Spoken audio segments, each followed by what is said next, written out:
Hello everyone, welcome back my YouTube channel Anmol কিচেনে। তোমাদের সবাইকে স্বাগত জানাচ্ছি। চলে আসলাম একটা লং ভিডিওতে তোমাদের সাথে দেখা করার জন্য। তো থাম্বনেল দেখে তো তোমরা বুঝতেই পারছো যে কী আমি আজকে রান্না করব। তো চলো বলা যাক, মানে বানানো যাক আর কি। তো আজকে আমি বানাচ্ছি লাউ পাতা দিয়ে মৌরলা মাছের পাতুরি। সবার আগে বলে রাখি, তোমরা কে কে এই মৌরলা মাছের পাতুরি খেয়েছো প্লিজ আমাকে আমার কমেন্ট সেকশনে গিয়ে আমাকে কমেন্ট করো, এবং কেমন হয় খেতে সেটাও আমাকে অবশ্য জানাবে। তো দেখো, এখানে আমি মৌরলা মাছগুলোকে নিয়ে নিয়েছি ভালো করে ধুয়ে টুয়ে। আর হ্যাঁ, অনেকেই মৌরলা মাছের মাথাগুলোকে ফেলে দেয়, বাট আমি এখানে ফেলিনি। আমার যতটা সন্দেহ যে মৌরলা মাছের মাথা এর জন্য ফেলে দেওয়া হয়, কারণ একটা তিতা ভাব আসে, এর জন্যই হয়তো ফেলে দেয়। বাট আমি এখানে ফেলিনি, একটু পেটটা শুধু গেলে নিয়েছি আর কি। তার সাথে এখানে আমি লাউ পাতাগুলোকে ভালো করে 2-3 জলে ধুয়ে তারপর একটু গরম জলে ভিজিয়ে রেখেছিলাম 2 মিনিটের জন্য, যাতে একটু নরম হয়ে যায়। আর দেখো, ওই পাশে আমি 2টো বড় পেঁয়াজ কুচি করে নিয়েছি। তার সাথে এখানে টমেটো বড় টমেটো কুচি করে নিয়েছি, আর 2-3টে কাঁচা লঙ্কাও ভালো করে কুচি করে নিয়েছি। এবার হচ্ছে এগুলো কুচি করা সব হয়ে গেছে। এরপর আমি একটা মশলা এখানে তৈরি করে নেব। তো মশলার মধ্যে আমি এখানে নিয়ে নিচ্ছি 2 থেকে 3 চামচ কালো সর্ষে। তোমরা চাইলে এখানে সাদা সর্ষে বা হলুদ সর্ষেটাও ইউজ করতে পারো।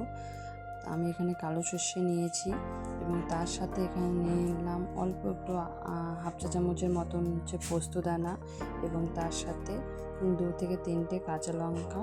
তোমরা চাইলে ঝালটা বাড়াতেও পারো বা কমাতেও পারো, বাট আমি এখানে কাঁচা লঙ্কা 2-3টে নিয়ে নিয়েছি। এবার এগুলোকে ভালো করে পেস্ট করে নেব। আর তার সাথে দেখো, এদিকে মাছগুলোর মধ্যে আমি এখানে একটু হলুদ দিয়ে দিলাম, আর তার সাথে লবণ দিয়ে দিলাম। এটা মিশিয়ে আমি 5-10 মিনিটের জন্য রেখে দেবো, কারণ এখন যে মেশানো লবণটা মাছগুলো এখনই লবণটাকে অ্যাবজর্ব করে নেবে, এর জন্যই আমি এখন মিশিয়ে এটাকে রেখে দিলাম কিছুক্ষণের জন্য। এবার দেখো, 5 মিনিটের পরে আমি এখানে মাছগুলোর মধ্যে যে পেঁয়াজ, টমেটো আর লঙ্কাগুলোকে কুচি করে রেখেছিলাম সেগুলোকে মিক্স করে নিলাম। আর তার সাথে এখানে যে বেটে রাখা মশলাটা রেডি করেছিলাম সেটাকেও এখানে মিক্স করে নিয়ে নিলাম আর কি। এই সবগুলোকে একসাথে মিক্স করে নিতে হবে। তো এর সাথে আমি এখানে দিয়ে দিচ্ছি অল্প একটু হলুদ গুঁড়ো, আর সাথে 2 থেকে 3 চামচ আর কি স্বাদ মতন লবণটাও নিয়ে নিলাম। তোমরা লবণ নিজের আইডিয়াতে নিয়ে নিও।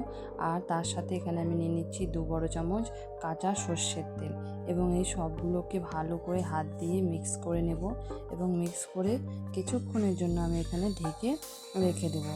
তো এখানে আমি একটা জিনিস অ্যাকচুয়ালি ভুলে গিয়েছিলাম, একটু রসুন বাটা আর হচ্ছে একটু কালো জিরে দেওয়ার ছিল, যেটা আমি ভুলে গেছি, বাট এটা আমি পরে ওটাতে অ্যাড করে নিয়েছিলাম। আর হ্যাঁ, তোমরা চাইলে এখানে একটু লঙ্কার গুঁড়ো ইউজ করতে পারো, আমার কাছে ছিল না তাই আমি এখানে ইউজ করিনি। তো দেখো, এখানে হচ্ছে এগুলো ভালো করে মিক্স করা হয়ে গেছে।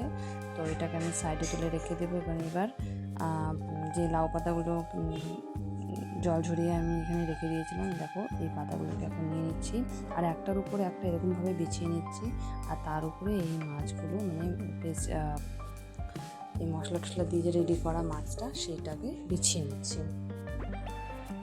তো নিজের হিসাবের মতন তোমরাও বিছিয়ে নেবে এরকম করে। কেউ হয়তো বেশি দিতে যেও না আর কি, বেশি দিলে এখানে হলো ফেটে বের হয়ে যাবে আবার পাতার থেকে, তখন সেটা আর ভালো লাগবে না। তো এরকম আইডিয়াতে দিও যাতে জিনিসটা আটকে যায় আর কি, হয়ে যায়। তো দেখো, এখানে সবগুলো আমি ভালো করে ফোল্ড করে নিয়েছি, এবং ফোল্ড করে এবং সুতোর দ্বারা বেঁধে নিয়েছি। তোমরা চাইলে সুতোর জায়গায় এখানে টুথস্টিক যেগুলো হয় সেগুলো দিয়েও করতে পারো, বা অনেকে এখানে ঝাড়ুকাঠিও ইউজ করে, মানে ঝাড়ুকাঠি লেগে ফোল্ড করে দেয়, বাট আমি এখানে সুতো ইউজ করেছি। আর দেখো, আমার সবগুলোই এখানে পাতাগুলো সব রেডি হয়ে গেছে, ফোল্ড করে বেঁধে নিয়েছি। এরপর চলো এটাকে রান্না করার দিকে যেতে হবে। তো গ্যাসে আমি একটা তাওয়া বা প্যান যেটাকে বলা হয় সেটা বসিয়ে দিলাম, এবং তার মধ্যে দিয়ে দিচ্ছি এখানে সর্ষের তেল। তো তেলটা গরম হয়ে আসছে। এরপর আমি এক এক করে এখানে সেই পাতাগুলো আর কি দিয়ে দেব। তো এটা হতে কিছুক্ষণ সময় লাগে, যেহেতু মাছটা সিদ্ধ হওয়ার ব্যাপার আছে, এই জন্য এটাকে আমাকে ঢেকে রান্না করতে হবে। তো দেখো, এক পিঠ করে আমাকে এটা উল্টে ঢেকে রান্না করতে হবে। তো এখানে দিয়ে আমি এটা ঢেকে রেখে দিলাম হাইস্টলি 5 মিনিটের জন্য। এটাকে রেখে দিয়েছিলাম। এরপর দেখো, একটু না জল ছিটা দিতে হবে এর মধ্যে, জল ছিটিয়ে দিলে পরে তাড়াতাড়ি একটু সিদ্ধ হয়ে আসবে, মানে জিনিসটা পুড়বেও না শুকাবেও না। একটু জল জল ভাব থাকলে জিনিসটা সিদ্ধ হবে ভালো। এর জন্য হালকা হালকা হাতে এখানে জল ছিটিয়ে নিতে হবে। দেখো এক পিঠ আমার হয়ে গেছে, তাই আমি এটাকে উল্টে পাল্টে নিচ্ছি।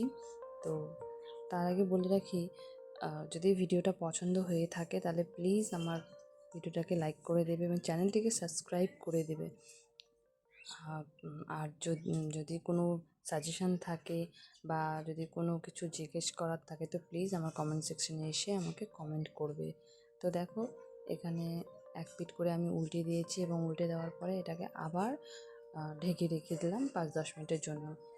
দেখো প্রায় হয়েই আসছে, জল ছেড়ে দিয়েছিল এবং জলটা একটু হালকা শুকিয়ে নিয়েছিলাম, কি সুন্দর করে ফুলে উঠেছে দেখো হয়ে গেছে বলে। তো এরপর এটাকে আমরা নামিয়ে নেব। তো এক এক করে আমি এখানে নামিয়ে নিচ্ছি।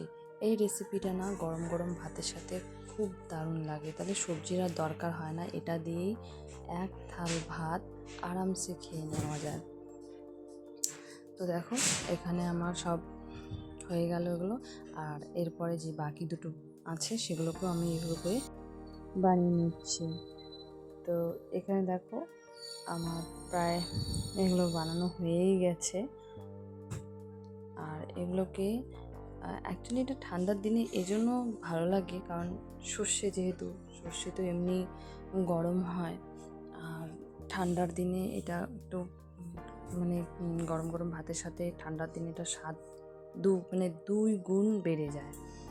হ্যাঁ, তো এর জন্যে এটা ঠান্ডার দিনেই বেশি খাওয়া হয়।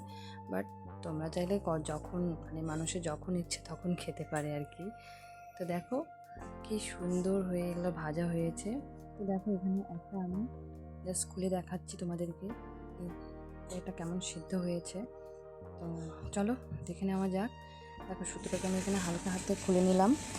আর এখানে না সুতো আর কাঠির মধ্যে না কাঠি সুবিধা হয়, কাঠি টেনে খুলে নেওয়া যায়, কিন্তু সুতোটা একটু সময় লাগে খুলতে। তো আবারও বলে রাখি, যদি ভিডিওটা পছন্দ হয় তোমাদের প্লিজ লাইক করে দিও আর চ্যানেলটাকে সাবস্ক্রাইব করে দিও। দেখো কি সুন্দর সিদ্ধ হয়েছে। তো আজকে চললাম, দেখা হবে নেক্সট ভিডিওতে। ততক্ষণের জন্য সবাই সুস্থ থেকো, ভালো থেকো। ওকে, বাই।